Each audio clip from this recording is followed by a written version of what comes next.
Police वालों की ना दोस्ती अच्छी है ना दुश्मनी अच्छी है। मेरे पापा को हर्ट कर देते एक बार बोल के, सर आंखों में आंसू भी थे। इतना बारीक वो मेडिकल चेक करते हैं, क्या क्या चीजें होती हैं मेडिकल में। एकदम ब्रेकडाउन वाली सिचुएशन आ गई थी सर। मेरा मेडिकल 7 दिन चला था। फिजिकल का कुछ बताओ यार, कैसे रहता है फिजिकल में वहाँ पे। अगर ये 3 पॉइंट है तो बाहर कर देते हैं। बचपन से तो सर मुझे इंग्लिश पे तो सर मजाक बनाया गया था सर। मैं हिंदी मीडियम स्कूल से पढ़ा हुआ था ना, इतना कॉन्फिडेंस था कि लास्ट के 5 मिनट बच रहे ना, मैं 5 मिनट इंग्लिश में बैठ दूंगा। नमस्ते भाई। देखो एक कहावत है, पुलिस वालों की ना दोस्ती अच्छी है ना दुश्मनी अच्छी है, ठीक है। पर हम तो पुलिस वालों का इंटरव्यू ले रहे हैं, तो ये पता नहीं अच्छा होगा कि बुरा है।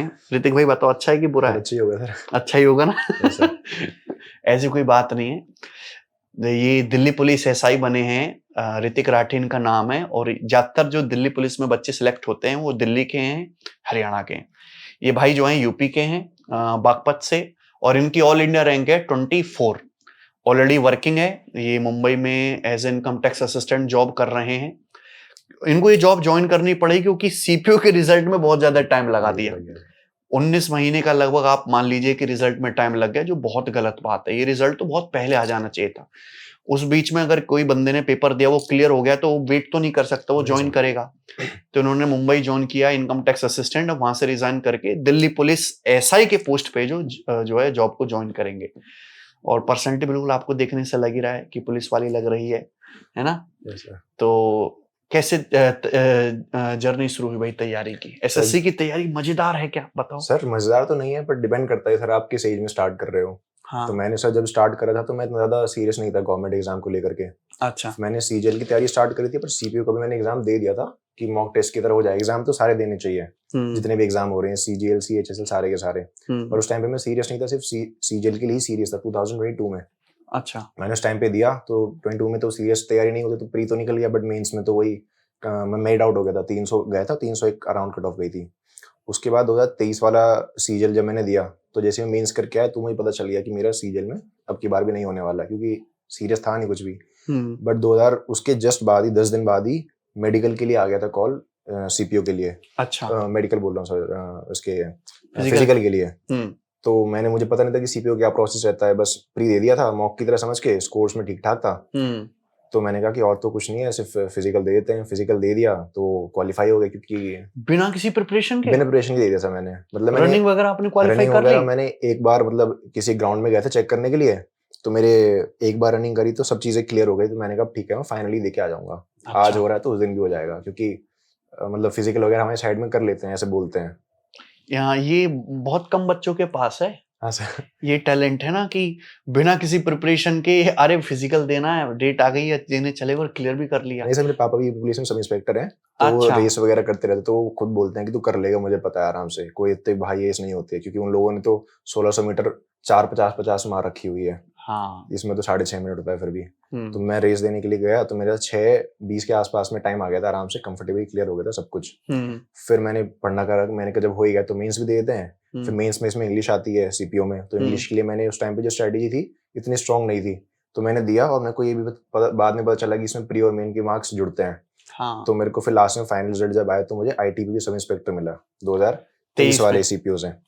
फिर मैंने सोचा कि अब मैं तैयारी अगर इतनी करी है तो मैं कुछ अच्छा कर सकता हूँ। पर मैंने मेडिकल के जस्ट बाद ही मैंने अब सोच लिया कि अब ये साल अगर मैं इस जॉब को छोड़ूंगा तो मुझे जॉब लेने के लिए बहुत मेहनत करनी पड़ेगी। तो तभी मैंने सर आपका बैच लिया था, क्योंकि एक लड़का था मेडिकल में, उसका इंटरव्यू लास्ट ईयर आप ही ने लिया था, अनुज तोमर नाम था उसका। अच्छा। रैंक शायद 29 या 29 थी शायद। वो मेरे को मिले थे मेडिकल में, तो उन्होंने मेरे को गाइड करा था कि तो ऐसे ऐसे कर सकता है। और वो भी बात बहुत सही थे, जहाँ मेरा घर है उससे उसी एरिया में रहते थे वो। अच्छा। कभी मिलना नहीं हुआ उनसे मेडिकल के बाद में, बस आपके इंटरव्यू में देखा था। पबजी वाले जो थे जिन्होंने बोला था कि हाँ, पबजी पबजी वाले याद आ गए हमें। तो तभी से मतलब मैंने उनकी बात को मैंने ऐसे माइंड कर लिया। मैंने कहा इन भाई ने जो बोला मेरे को वही करना है। सोर्स मेरे सही थे, बस मैं सीरियस नहीं ले रहा था। हाँ। फिर आके सर मैंने मतलब इसका आईटीबी का रिजल्ट आने से पहले ही मैंने फैब में कोर्स लिया। मैंने पूरा जितना रिकॉर्डेड क्लासेस थी मैंने उसको 3 महीने में पूरा कोर्स खत्म कर दिया। मैं सिर्फ मैथ्स पढ़ता था। अच्छा, रिकॉर्डेड ही? मेरे घर पे मम्मी सोचती थी कि 2x में आवाज किसकी चल रही है। आपकी आवाज तो सर आज मैं सुन रहा हूँ नॉर्मल में, वरना 2x में सुनी है मैंने हमेशा। पूरा बैच मैंने कंप्लीट कर दिया। मेरी स्ट्रेटजी ये थी कि मैं मैथ्स का एक बार बैच कंप्लीट करने के बाद में उसके बाद में उसको रिवाइज करता रहता था और उसी से प्रैक्टिस करी मैंने। कोई ज्यादा ना मैंने वो लगाई, मॉक टेस्ट देता था बस, और वीडियोस, बस कोई XYZ नहीं। मैं वीडियोस में इतने प्रैक्टिस कराता हूँ कि हाँ कुछ सर, करने की जरूरत ही नहीं है। सर वो ऑलरेडी बहुत ज्यादा कंटेंट होता है कि मेरे 2 रजिस्टर भर गए थे, बस ये था कि मैं शीट करता था, आपने शीट प्रोवाइड करी थी, उस शीट में जो डिफिकल्ट क्वेश्चंस थे वो मार्क कर लिए थे। अब मैं दोबारा आऊंगा तो मैं सिर्फ वही क्वेश्चंस करूंगा जो डिफिकल्ट थे, और नेक्स्ट टाइम में फिर मैंने वो हाईलाइट कर दिया और ज्यादा डिफिकल्ट, ऐसे करके सारा रिवीजन हो जाता था पेपर से पहले ही। वो 0 to हीरो बैच कराया ना आपने, हाँ बिल्कुल मेंस लेवल तक का सर, उसमें हर तरह का सवाल आपको मिलेगा। हाँ, और सर आपने जो मतलब वैसे सर मैं बैचलर्स ऑनर्स और BSc ऑनर्स करा है मैंने DU से, और मैंने मास्टर्स भी मतलब मास्टर्स मैथ्स में करा हुआ है। तो मुझे अपने मैथ्स पे बहुत ज्यादा, वैसे कहना नहीं चाहिए, मुझे अपनी मैथ्स बहुत ज्यादा घमंड था, पर जब मैंने सर को देखा सर कैसे सॉल्व कराते हैं तो पहली बार फील हुआ कि मैं लैग करता हूँ। 2023 तक मेरा यही घमंड था कि मैं मैथ्स में बहुत तकड़ा पढ़ता हूँ। मैंने कोचिंग वगैरह भी मतलब 1-2 क्लास देखी थी, तो मुझे लग रहा था कि नहीं यार, मतलब मैं तो नहीं पढ़ पाऊंगा, मुझे कोई ऐसा बंदा चाहिए जो मेरे से ज्यादा जानता हो, ऐसे वाला एक नेगेटिव कॉन्फिडेंस था।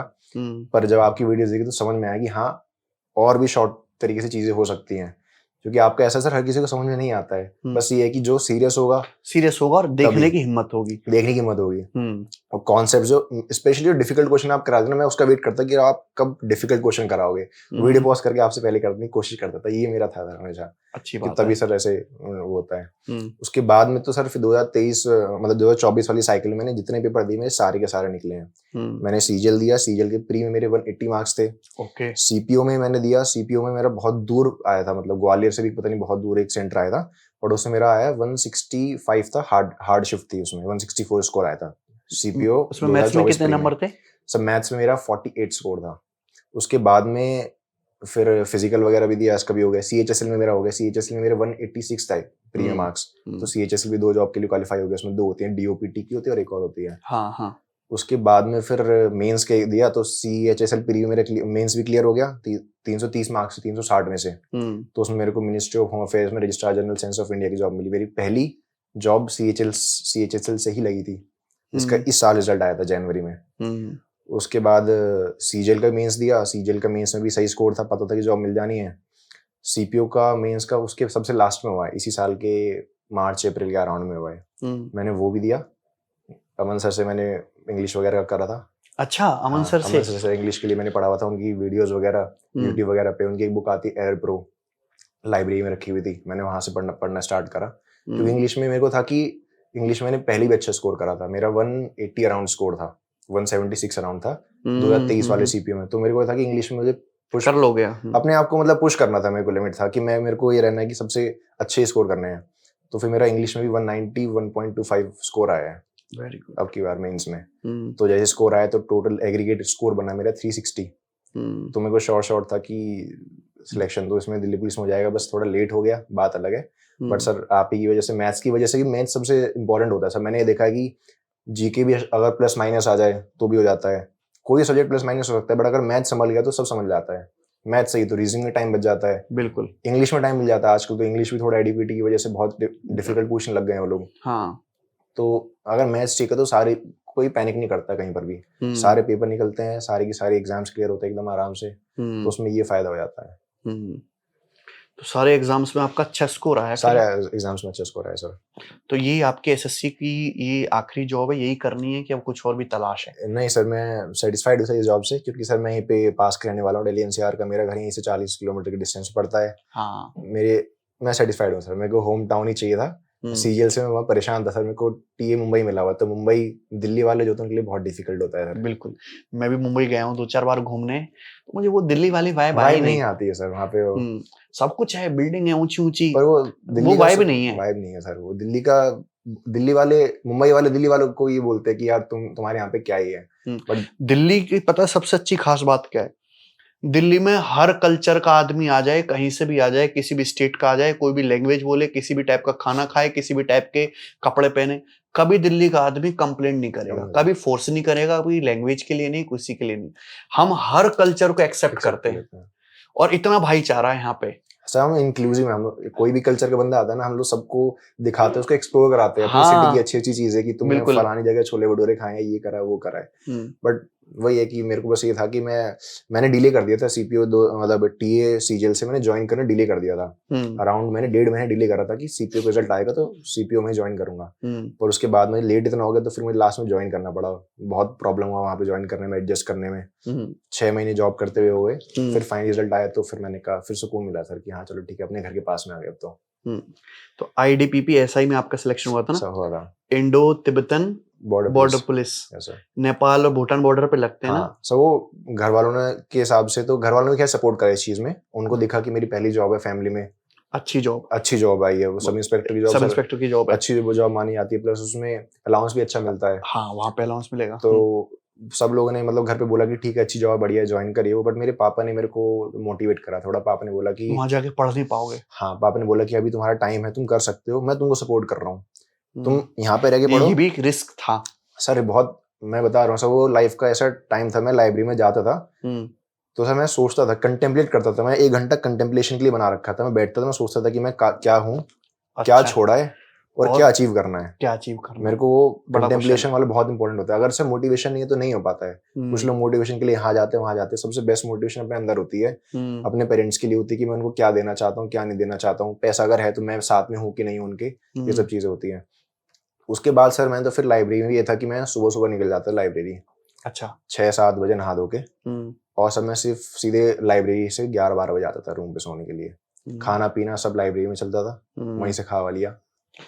रात को 11 बजे? मैं रात को 11 बजे, सीधे रात को 11 बजे मैं फ्लैट पे सिर्फ सोने के लिए आता था। बस मेरा ये रूटीन था सर, फिक्स था सर।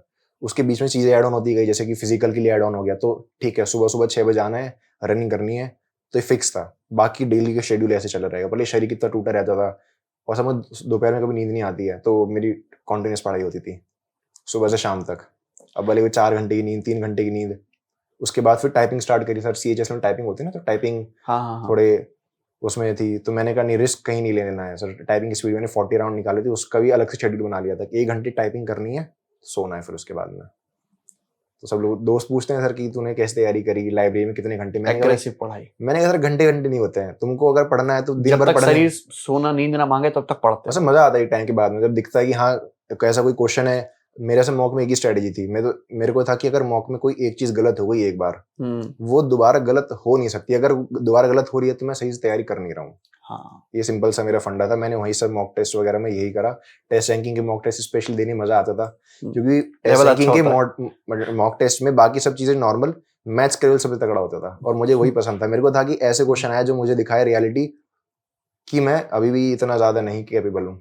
मैं बनाता था ना वो, सब मुझे पता है क्योंकि वो अच्छा लगता था कि सर कोई क्वेश्चन आ रहे मैं अटक रहा हूँ, फंस रहा हूँ, उससे टाइम मैनेजमेंट बहुत सही होता था, तुरंत पेपर सॉल्व होता था। इंग्लिश का मेरा ऐसा था कि इंग्लिश तो मैं इतना कॉन्फिडेंस था कि लास्ट के 5 मिनट बच रहे ना, मैं 5 मिनट इंग्लिश लपेट दूंगा।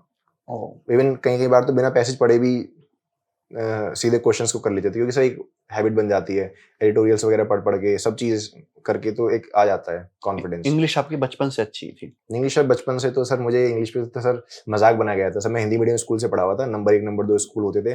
अच्छा। टीकरी गांव पड़ता है मेरा, वहां पे तो मेरे दादा ही हेडमास्टर थे। अच्छा। हाँ, मेरे चाचा वगैरह सब लोग मतलब कोई पुलिस में, आर्मी में, गवर्नमेंट टीचर हैं, तो हमारे सब चारों सर्विस में हैं लोग। सब गवर्नमेंट सर्विस में हैं, सब लोग आसपास में ही रहते हैं यहाँ पे। तो वहीं पे गांव के स्कूल में नंबर 1 स्कूल था, दादा हेडमास्टर थे, तो वहीं पढ़ाई करी थी। और जब मैं थर्ड क्लास में मैं पापा के साथ रामपुर आ गया था।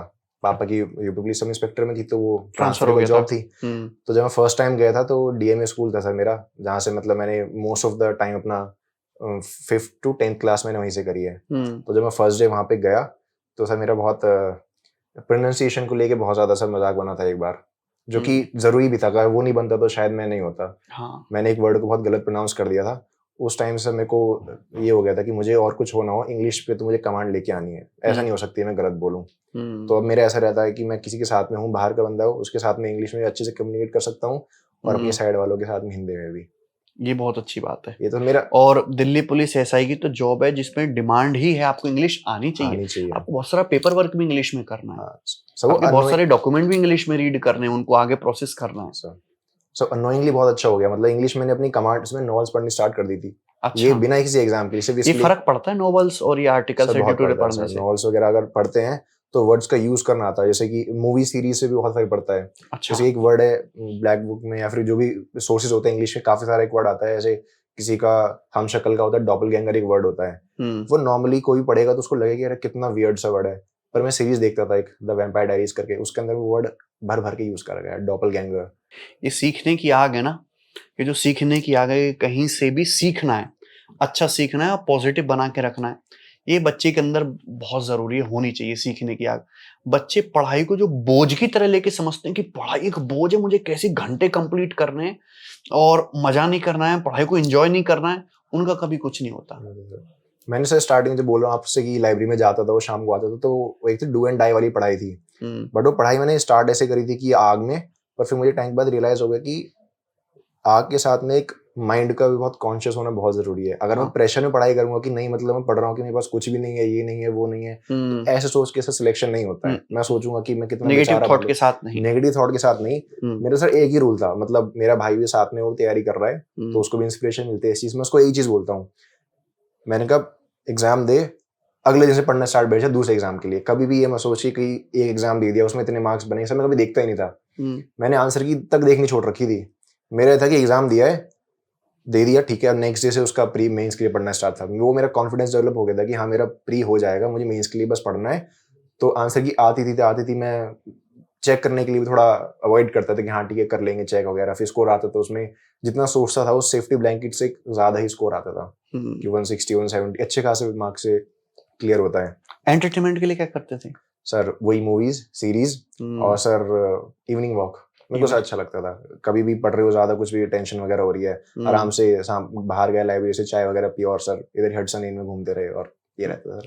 तो जब आपको पता चला कि दिल्ली पुलिस एसआई में बन चुका हूँ, तो सबसे पहले आपने किसको बताया? अपने पिताजी को? सर एक फ्रेंड का कॉल आया, वो एएसओ है अभी, इस 2024 से ही तैयारी कर रहा था साथ में। तो उसने बोला कि रिजल्ट देख भाई तेरा सिलेक्शन हो गया। मैंने कहा मुझे सिलेक्शन से मतलब नहीं है, दिल्ली पुलिस में लाए तो मैं ज्वाइन करूंगा वरना नहीं। मैं रिजल्ट चेक करा सर, मेरा दिल्ली पुलिस में सिलेक्शन हो गया था, रैंक 24 थी। खुशी हुई? खुशी आई, पर वो अलग रहता है सर, वो फील जो आता है ना। फर्स्ट टाइम लोग बोलते हैं कि मैं जब खुश हो जाऊंगा, मेरा सिलेक्शन हो जाएगा तो मैं इतना खुश हो जाऊंगा, इसकी हद नहीं है। पर एट दैट पर्टिकुलर मोमेंट तो सर 0 आवर मोमेंट होता है सर, वो बिल्कुल इंसान ब्लैंक हो जाता है, बिल्कुल खुशी दुख लगता ही नहीं है। फिर लगता है कि ठीक है, एक मोमेंट लगता है कि जो कर रहा है चलो उसका रिजल्ट मिला है। बट एक से बहुत एकदम से एक्सप्लोडिंग वाली खुशी तो सर उसके कुछ टाइम बाद जब सब लोग समझते हैं, अपनी खुशी जब बांटते हैं। पापा कुछ टाइम से बोल रहे थे कि पापा यूपी सब इंस्पेक्टर हैं। हमेशा मेरी फैमिली ऐसे रही है कि पापा बरेली में रहे, मम्मी घर पे रही है, मैं दिल्ली में रहूं। और फिर से जॉब लगने के बाद भी ऐसा हुआ कि तीनों लोग अलग रहे, ऐसे ट्रायंगल बना रहता था हम लोगों का। मम्मी अलग रह रही थी, पापा कुछ टाइम से ऐसे बोल रहे थे घर पे रिजाइन वगैरह लेने के लिए जॉब से, रिटायरमेंट के लिए एज से पहले ही, ताकि फैमिली टाइम मिल जाए। तो मेरे को ये थॉट आता था, हर किसी को रहता है कि अभी पापा अभी तो मेरा फ्यूचर भी सेट नहीं है, कुछ भी नहीं है इस टाइप से। तो मुझे ऐसा लगा कि मैंने पापा को हर्ट कर दिया था एक बार बोल के। उससे 4 दिन पहले पापा आए थे, दिवाली से पहले ही। और पहले ही चले गए थे, क्योंकि पुलिस में ये होता है, मतलब पुलिस में पहले आके पहले चले जाते हैं। फिर जिस दिन रिजल्ट आया, जैसी मैं मम्मी पापा से बात कर रही थी अननोइंगली, मैं नीचे आया, मैंने कहा मम्मी अब बोल दो पापा से, जो उनकी मर्जी है, जो वो करना चाहते हैं वो कर ले, उनका मन है वो छोड़नी है वो छोड़ दो, उनका मन है करनी है कर ले, उनका जो मन है। मैंने कहा वो अब बाउंड नहीं है किसी भी चीज के लिए, क्योंकि ऐसा रहता है हर कोई रिस्पॉन्सिबिलिटी में छोड़ देता है, ये रिस्पॉन्सिबिलिटी में करता है। पापी रिस्पॉन्सिबिलिटी थी, इसलिए वो अपनी मतलब फैमिली से दूर रह रहे थे, अकेले कमाने वाले थे। और मेरी कोई हक नहीं बनती कि मैं अपने पापा को बोलूं कि पापा आप ना छोड़ो। मैंने बोला आपका डिसीजन है, अब आपको छोड़नी है आप छोड़ो, करनी है करो। बहुत बड़ी बात है यार। तो पापा ने फिर क्या जवाब दिया? पापा से मेरे खुश है। पापा मेरे को जब भी मैं कॉल कर रहा हूँ, पापा कांग्रेचुलेशंस टू ये बोल रहे हैं, कह रहे कि जब तक तेरे से मिलूंगा नहीं। अभी तक मैं पापा से मिला नहीं हूँ फेस टू फेस, रिजल्ट के बाद से नहीं मिला हूँ सर मैं। उसके बाद से 25 तारीख को सर मुंबई गया, उसके बाद अभी जस्ट 4 दिन जॉब करी, उसके बाद वापस यहीं पे आ गया दिल्ली। अब मिलोगे पापा से? अब मिलूंगा सर, पापा स्पेशली छुट्टी लेके आए हैं वहाँ पे, मंडे को पापा से मिलना होगा। पापा बोल रहे जब तक तो नहीं मिलेगा तब तक मैं तेरे को कॉल उठा के कांग्रेचुलेशन ही करने वाला हूँ। बोला मेरे लिए तो भी वही दिन स्टक है, दिवाली वाला दिन ही। अब दिवाली दोबारा कंप्लीट होगी जब उनसे मिलना होगा तो। अच्छा, पापा यूपी पुलिस में, बेटा दिल्ली पुलिस में, दोनों सब इंस्पेक्टर। तो पापा का कांग्रेचुलेशन करने का तरीका भी अलग ही है ना? तो उन्होंने क्या बोला कि यूपी एसआई की और दिल्ली पुलिस एसआई की जॉब में क्या फर्क लगता है आपको? सर सबसे बेस्ट तो हमारे लिए है कि सर घर के पास में है, क्योंकि यूपी पुलिस सब इंस्पेक्टर में क्या रहता है कि ऑल ओवर स्टेट कहीं भी पोस्टिंग हो बदलती रहती है, और उसमें बॉर्डर स्कीम रहती है। यानी कि अगर जहाँ पे जो तुम्हारा बॉर्डर लगता है, जैसे कि मेरा टाउन टिकरी पड़ता है, डिस्ट्रिक्ट बागपत लगता है, तो उसके बॉर्डरिंग डिस्ट्रिक्ट में पोस्टिंग ही नहीं हो सकती है।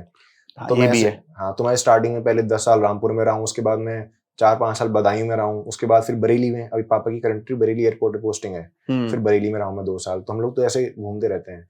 इस जॉब से पापा को पहले था कि बेल्ट में नहीं जाना है, बेल्ट में नहीं जाना है, क्योंकि उनको उनके लिए बेल्ट का मतलब था यूपी पुलिस सब इंस्पेक्टर या फिर ITBP या फिर ये सब। पर दिल्ली पुलिस के लिए तो सर वो हैप्पी हैं, खुश हैं सर वो। उनको लगता है कि बेटी की पर्सनैलिटी भी सूट करता है, बिल्कुल। हाँ। और घर के पास में भी है, और सर होता है सर, एक अंदर से फील होती है हर किसी को। राजधानी में दिल्ली पुलिस ऐसा ही। और यहाँ पे उस तरह का वर्क कल्चर भी थोड़ा सा अलग है, डिफरेंट है सर UPSI से ना। उतना वर्कलोड भी नहीं है, और वो जो टेक्नोलॉजी में एडवांसमेंट आपको मिलता है, जो सुविधाएं मिलती हैं, वो भी है। और यहाँ पे स्टाफ भी बहुत ज्यादा है दिल्ली पुलिस में, पुलिस ऑफिशियल्स में। यूपी में हमेशा कटौती रहती है, तो ओवरलोड रहता है, वर्कलोड काफी ज्यादा रहता है। चलो यार, बहुत अच्छा। तो अब आप फाइनली खुश, मम्मी भी खुश, और सर सब लोग, सब फ्रेंड्स वगैरह सब लोग खुश हैं सर उसमें, क्योंकि फ्रेंड्स का भी सब बहुत ज्यादा सपोर्ट था। क्योंकि फ्रेंड्स लोग ही होते हैं जिनसे देख के मोटिवेशन मिलती है। बट मेरा हमेशा ये था कि कभी किसी से मार्क्स मैंने कंपेयर नहीं करे सर, ना ही मेरे को डिमोटिवेट। क्योंकि मैं जब AI-29 से मिला था, वही अनुज तोमर से, तो मुझे उससे लोगों को होता है आसपास में मेडिकल में मार्क्स सुनते हैं तो एक दूसरे को वैसा फील होता है कि अरे इसके ज्यादा आ गए। मेरे को देखी थी कि इसके जितने मेरे उतने क्यों नहीं है, बस मेरे को वो गैप रिड्यूस करना था। पॉजिटिवली मैंने गैप रिड्यूस करा और मुझे रिजल्ट मिला। जबकि सर मेरा वैसे मेडिकल में मैं बहुत ज्यादा परेशान हो गया था, मतलब एकदम ब्रेकडाउन वाली सिचुएशन आ गई थी सर। मेरा मेडिकल 7 दिन चला था। CPU वाला? CPU का मेडिकल वो तो एक दिन में हो जाता है। नहीं सर, वो 7 दिन। मेरा सर अजमेर में था, मेरे को रीमेडिकल दे दिया था। अच्छा। कोई स्ट्रॉन्ग पॉइंट नहीं था उनके पास में। तो रीमेडिकल के लिए मेरे को पहले गवर्नमेंट हॉस्पिटल में, फिर प्राइवेट हॉस्पिटल में, कुछ हॉस्पिटल रिकमेंड करते हैं वो, पहले गवर्नमेंट दिया था, उसके बाद में उनको भी रिजल्ट नहीं मिला, इनकॉन्क्लूसिव था। उसके बाद में उन्होंने एक प्राइवेट हॉस्पिटल में भेजा, वहां पे जाके उनकी रिपोर्ट वगैरह आई, तो उन्होंने 6th डे जा करके एक कमेटी जो थी RME बोर्ड जो होता है रीमेडिकल बोर्ड, उन्होंने जाके फिर ये डिक्लेयर करा था कि हाँ कैंडिडेट इज फिट। किस वजह से कर रहे थे सर? चेस्ट में उनको कुछ एक्सरे में कुछ दिख रहा था। अच्छा। उसकी वजह से प्रॉब्लम कुछ भी नहीं थी, सब चीजें रेस्पिरेशन वगैरह सब चीजें मतलब काम कर रही थी, बस कुछ स्पॉट था जो दिख रहा था एक्सरे में। एक्सरे का सर वो थोड़ी मतलब क्राइटेरिया थोड़ा कम होता है, एक्सरे सिर्फ वो सिर्फ एक्सरेज डालता है। CT स्कैन में प्रॉपर पता चलता है, पूरी बॉडी की 3D इमेज बनती है। बिल्कुल। फिर CT स्कैन जब प्राइवेट हॉस्पिटल में करवाया था तो उसमें सब कुछ क्लियर आया था। कई बार बोन में कैल्सिफिकेशन हो जाता है। बिल्कुल। हाँ, वो एक्स्ट्रा कैल्सिफिकेशन। हाँ, तो वो उसकी वजह से बस इशू बन गया था। बट वहां से सर मेरे को ऐसा हो गया था हर एक दिन, क्योंकि डर लगता होगा, मैं छुट्टी लेके आ रखा था सर, फिक्स छुट्टी लेके आ रखा था। और वो लोग ऐसे बोल रहे थे कि तुमको 10 दिन भी लग सकते हैं यहाँ पे। और सुबह से शाम तक बैठ रहा हूँ सर। मेरा वहाँ पे मतलब वैसे ही मैंने 4-5 किलो वजन कम करा था, वहां बैठे बैठे सर मेरा 3-4 किलो कम हो गई। सुबह जाता था, रात को वहां से बाहर निकलता था, और दिन भर बैठा के रखते थे वहां पे। तो मैंने सब प्रोटेस्ट करा वहां पे। पहले तो मैं ब्रेकडाउन ऑफ में जाके बोला, मैंने कहा मुझे नहीं, मेरे रिजल्ट कल ही डिक्लेयर करो, अब चाहे फिट हो या अनफिट हो, मैं एक्सेप्ट कर लूंगा अपनी फेट जैसे भी होने वाली है। क्योंकि मार्क्स ज्यादा थे इसलिए मैं सर रुका हुआ था वहां पे। जबकि घर वाले गाँव वाले बोल रहे थे कि नहीं, चाहे 10 दिन लगे चाहे 15 दिन करके आओ। क्योंकि हर रोज सुबह हर रोज शाम को मुझे ऐसा फील होता था कि नहीं यार मैं क्विट कर रहा हूँ, मेरे से नहीं हो पाएगा, यहाँ पे रह नहीं पाऊंगा मैं। क्योंकि सुबह से शाम से सिर्फ बिठा रहे थे और सब कुछ होता नहीं था वहाँ पे। तो फाइनली 7वें दिन उन्होंने अपने आप 7वें दिन RME बोर्ड ने जब फिर डिक्लेयर करा तो सर तब जाके जान में जान आई सर, आंखों में आंसू भी थे। मैंने कहा ठीक है, मतलब एक होता ना कि मेरे को लग रहा था कि शायद DPSI कहीं ना कहीं है इसलिए इतना टाइम लगा रही है आने में। तो ऐसा फील आ जाता है सर कभी कभी। इस तरह की चीजें हो जाती है ना।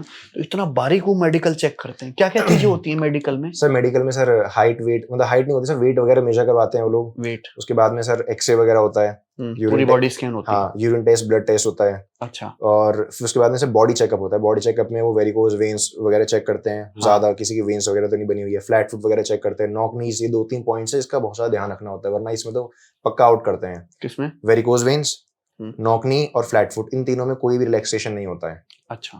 आईज में भी मतलब रहता है कि अगर तुमने पढ़ा नहीं है तो रीमेडिकल मिल जाता है उसमें, अगर आई साइड थोड़ी वीक है। और ये मेन ये 3 पॉइंट है, अगर ये 3 पॉइंट है तो बाहर कर देते हैं। बाकी अगर कोई मेजर सर्जरी या फिर ऑपरेशन वगैरह हुआ हो या फिर किसी की हेल्थ वगैरह खराब हो तो ये इशू रह जाता है। बट मेरा केस ऐसा था कि ना मैंने किसी का ऐसा कुछ सुना था, ना मैंने किसी से पूछा था कि ऐसा कुछ भी होता है क्या। क्योंकि कई बार वो होता है कि अगर किसी को थोड़ा बहुत कोई जुकाम बुखार भी हो तो भी सर बॉडी एंटीबॉडीज डेवलप कर लेती है, तो उससे कैल्सिफिकेशन हो जाता है। बिल्कुल, थोड़ा सा एक्स्ट्रा कैल्सिफिकेशन। तो वो इशू ऐसा था कि RME बोर्ड वाले को पता था, मतलब मेरे को डॉक्टर ने बोल दिया था कि तो फिट रहेगा, मैं तो लिख के दे रहा हूँ, बट तेरे को लगेगा टाइम, और मैं एक्सरे में आया है तो मैं अवॉइड नहीं कर सकता। हाँ, तो वो रहता है। बाकी ये 3 पॉइंट्स ऐसे उसमें निकालते उसमें से कोई रिलैक्सेशन नहीं होती है। फिजिकल का कुछ बताओ यार, कैसे रहता है फिजिकल में वहाँ पे? सर फिजिकल में सर 1600 मीटर रहती है सर 6.5 मिनट में। हाँ। उसके बाद सर शॉर्ट रेस रहती है, 100 मीटर की रहती है वो, उसमें 18 सेकंड के अराउंड टाइम मिलता है। हाँ। सर मेरे को टाइम से एग्जैक्ट याद नहीं है, क्योंकि सर मैं कंफर्टेबली क्लियर कर रहा हूँ, तो मैं देखते हैं टाइम कितना आ रहा है कितना नहीं। हाँ, फिर लॉन्ग जंप, हाई जंप और लास्ट में शॉर्ट पुट होता है। सबसे ज्यादा इंपॉर्टेंट सर 1600 मीटर वाली रेस होती है। सबसे पहले वही कराते हैं सर। सुबह बुला लेंगे, उसके बाद में वो रेस होनी है। उस रेस के जस्ट बाद ही सारी चीजें एक साथ होती चली जाती है, same day. Even time gap बहुत कम होता है उसमें।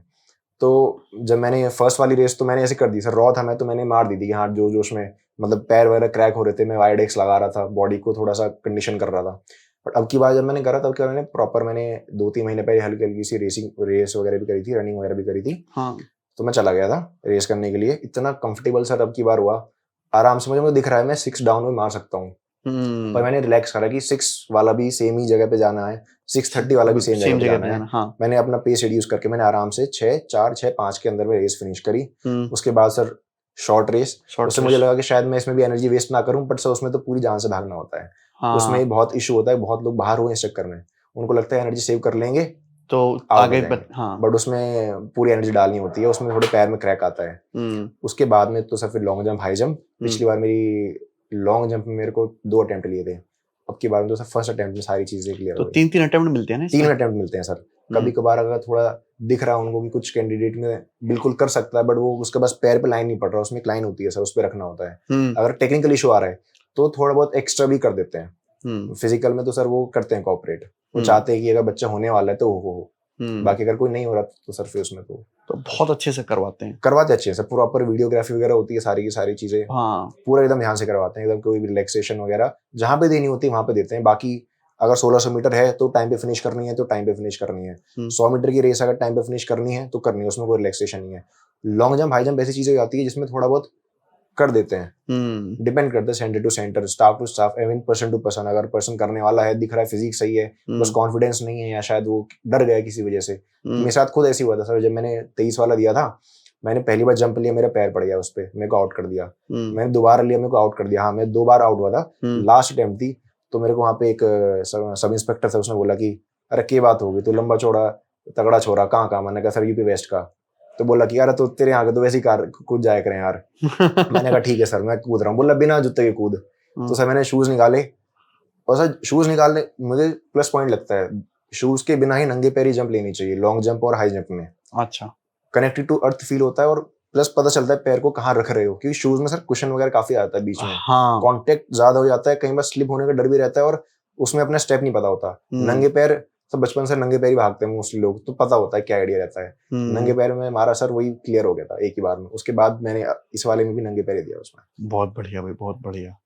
तो आपने देखा कि इसी बहुत अच्छे स्कोर वाले बच्चे को फिजिकल में बाहर होते हुए?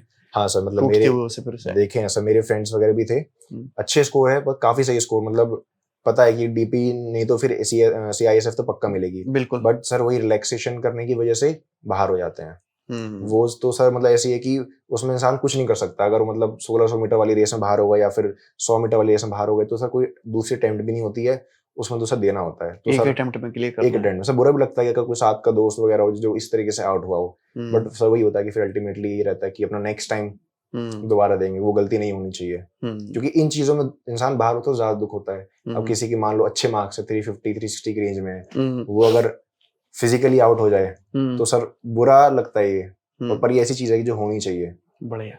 तो जो बच्चे भी CPU की तैयारी करना चाहते हैं, क्योंकि CPU की जो तैयारी करने वाले बच्चे हैं वो बहुत थोड़े हैं। हाँ सर। इसके फॉर्म ऐसे नहीं कि रेलवे की तरह 50 लाख चले जाएंगे, 5-6 लाख मैक्सिमम इसके फॉर्म रहते हैं, अगर 5-6 वैकेंसी आती है तो क्या सजेशन देना चाहोगे भाई? इस तरीके से तैयारी करो कि इनको फिजिकल भी साथ साथ करना है। हर बच्चा आपकी तरह फिजिकली फिट नहीं है कि जाके पहले दिन में रेस कंप्लीट कर दे। नहीं सर, मैं वो रिकमेंड भी नहीं करूंगा। वो इसलिए था क्योंकि कॉन्फिडेंस था, मुझे लगा शायद कर लूंगा, बॉडी को एक्सट्रीम पे मैंने भेजा तो हो गया था। बाकी अगर वैसे बोलूं, जो मैंने 2024 में तैयारी करी थी, एक होलिस्टिक तैयारी थी वो, उसके हिसाब से तो मेरी एडवाइस सिर्फ एक सिंपल सी है कि मॉक टेस्ट देते रहो। मॉक टेस्ट में जो प्रॉब्लम आए, जो ऐसा दिख रहा हो कि जो नहीं होने वाला है, उसको नोट कर लो। वो दूसरे मॉक में होनी नहीं चाहिए। अगर हो रही है तो इसका मतलब समझ जाओ कि तुम कहीं ना कहीं लैग कर रहे हो। मैथ से फोकस बनाओ। मैं तो गगन सर से पढ़ी है, तो मैं तो उसी के लिए बोलूंगा कि मुझे वही सबसे सूटेबल चीज लगी है।